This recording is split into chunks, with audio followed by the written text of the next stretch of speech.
আমাদের মধ্যে অনেকেরই একটা প্রবলেম থেকে যায় যে নিটের ফিজিক্সের কোশ্চেন সলভ হচ্ছে না। মানে বই দেখছি, কোশ্চেন পাচ্ছি, কিন্তু যখন মক টেস্টে যাচ্ছি তখন ফিজিক্সের কোশ্চেনগুলো আমার সলভ হচ্ছে না।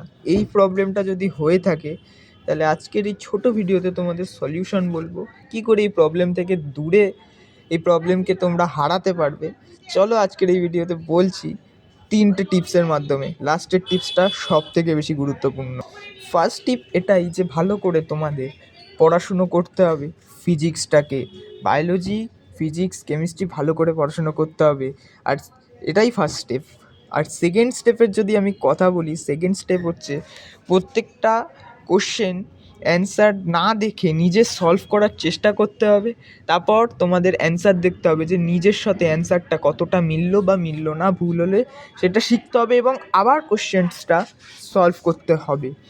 থার্ড টিপসের কথা যদি বলি, তোমরা ফার্স্টে সিম্পল মানে ইজি কোশ্চেন্স দিয়ে শুরু করবে, এনসিইআরটির ইজি এক্সাম্পলস দিয়ে প্র্যাকটিস শুরু করবে, তারপর হার্ড লেভেলের এক্সাম্পলসে যাবে।